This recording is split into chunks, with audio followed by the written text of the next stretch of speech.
Ya, Assalamualaikum warahmatullahi wabarakatuh. Di sini kami kelompok 3 akan mempresentasikan dari kelompok kami. Dan di sini juga saya tidak sendirian ya. Di sini kami sama teman-teman kami, yaitu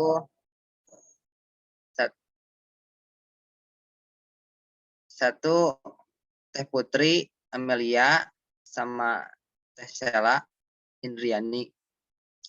Dan tidak berpanjang lebar, di sini kami akan langsung saja memaparkan atau mempresentasikan tersebut yang akan dilanjutkan oleh Teh. Mangga Teh Sela. Baik, terima kasih Arangga.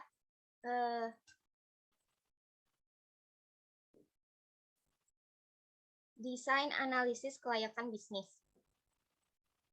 Desain analisis kelayakan bisnis adalah konsep analisis data, project planning, drawing, cost calculation, prototyping, frame testing, suatu kegiatan usaha atau suatu rancangan dan analisis mendalam dari suatu gagasan usaha untuk menentukan mendalam dari suatu gagasan usaha yang untuk menentukan layak atau tidaknya suatu proyek atau bisnis dilaksanakan dengan menguntungkan secara terus-menerus.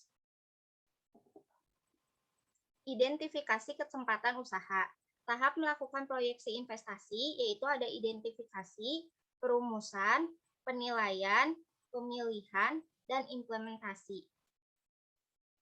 Identifikasi kesempatan berusaha ada dengan berbagai cara, yaitu dengan mengalami impor, meneliti material lokal untuk eksploitasi lebih lanjut, mempelajari keterampilan tenaga kerja, melakukan studi industri, melakukan pengamatan, menerapkan kemajuan teknologi, mempelajari hubungan antar industri, menilai rencana pembangunan.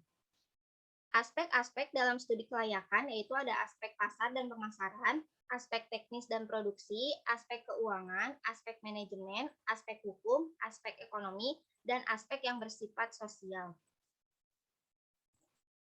Data dan sumber data dari analisis kelayakan bisnis dalam rencana analisa yang akan dibuat perusahaan harus menentukan data apa saja yang digunakan dan dari mana data tersebut diperoleh. Ada dua jenis data yaitu primer dan sekunder. Selanjutnya akan dilanjutkan oleh rekan saya, Putri Amalia.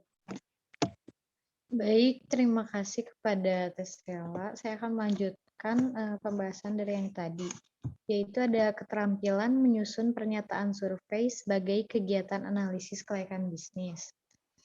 Ya, survei itu merupakan suatu bentuk aktivitas yang sudah menjadi kebiasaan pada masyarakat, dan banyak diantaranya berpengalaman dengan riset ini sebagai suatu bentuk yang tersendiri atau yang lainnya. Survei riset dikembangkan sebagai bentuk pendekatan positivitas pada ilmu-ilmu sosial. Selanjutnya, survei merupakan bentuk dasar kuantitatif. Penelitian survei menanyakan kepada beberapa responden tentang kepercayaannya, pendapat-pendapat, karakteristik, dan perilaku yang telah atau sedang terjadi. Survei menyediakan pertanyaan-pertanyaan untuk penelitian tentang laporan keyakinan atau kepercayaan atau perilaku diri. Pertanyaan-pertanyaan tersebut menjadi lebih tajam ketika responden memberikan jawaban-jawaban atas suatu pertanyaan dengan variabel yang dikehendakinya. Survei itu titik beratnya diletakkan pada penelitian relasional, yakni mempelajari hubungan variabel-variabel sehingga secara langsung atau tidak secara langsung. Selanjutnya, pada waktu melakukan survei, biasanya peneliti menanyakan tentang beberapa hal. Di antaranya yaitu ada ukuran variabel yang sering terjadi dengan berbagai indikator. Dan ada beberapa uji hipotesis dalam satu survei tunggal. Meskipun suatu kategori bersifat tumbang tindih, beberapa pertanyaan dapat disertakan pada suatu survei, yaitu ada perilaku, sikap, pendapat, keyakinan atau kepercayaan, karakteristik, ekspektasi, pengklasifikasian, dan pengetahuan. Selanjutnya, ada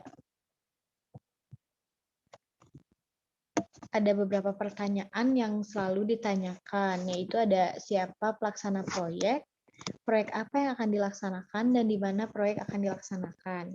Letak proyek yang dilaksanakan tidak akan terlepas dari pengaruh-pengaruh yang dapat merugikan perusahaan jika tidak dipersiapkan dengan baik. Selanjutnya akan dilanjutkan oleh rekan saya, ada Rangga Mustafa.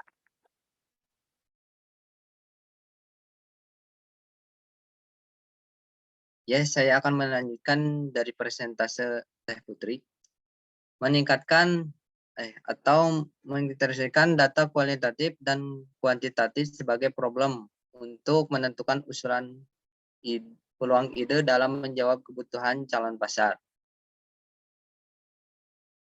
Selanjutnya, perbedaan antara penelitian dan pendekatan kuantitatif dan kualitatif. Kebutuhan pemahaman yang benar dalam menggunakan pendekatan, metode, ataupun teknik untuk melakukan penelitian merupakan hal yang penting agar dapat dicapai hasil yang akurat dan sesuai dengan tujuan penelitian. Pendekatan yang mana sebaiknya digunakan dalam penelitian antara pendekatan kualitatif dan kuantitatif. Selanjutnya, pendekatan kualitatif menekankan pada makna dan pemahaman dari dalam atau persentasaan dan penalaran dan definisi suatu situasi tertentu atau dalam konteks tertentu. Lebih banyak meneliti hal-hal yang berhubungan dengan kehidupan sehari-hari. Selanjutnya, pendekatan kualitatif atau kuantitatif ya. Mohon maaf.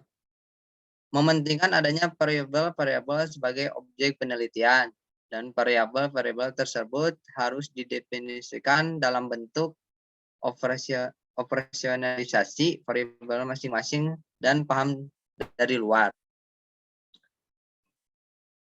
Selanjutnya, strategi memadu pendekatan kuantitatif dan pendekatan kualitatif. Pertama, dari tataran filosofi yang mendasari. Kedua, pada tataran teoritis, pendekatan kuantitatif didasari oleh teori positivisme, empirisme, behaviorisme, rasionalisme, dan fungsionalisme. Ketiga, tataran pada praktis. Pada tataran ini, metode dan teknik untuk masing-masing pendekatan diharapkan dapat digabungkan atau setidaknya digunakan secara bersamaan dalam suatu penelitian tertentu. Dan selanjutnya, banyak para ahli metodologi menggunakan metode gabungan untuk menyelesaikan berbagai masalah dalam ilmu pengetahuan seperti metode gabungan, aplikasi dalam desain komunikasi visual. Metode 1, penelitian kualitatif digunakan untuk memfasilitasi penelitian kuantitatif. Kedua, model penelitian kuantitatif digunakan untuk memfasilitasi penelitian kualitatif. Ketiga, pendekatan kuantitatif dan kualitatif diberikan bobot yang sama. Mungkin segitu dari presentasi dari kami ya. Mungkin ada kesalahan atau kekurangan, mungkin mau dimaklumi karena kita masih belajar. Sekian, terima kasih. Wassalamualaikum warahmatullahi wabarakatuh.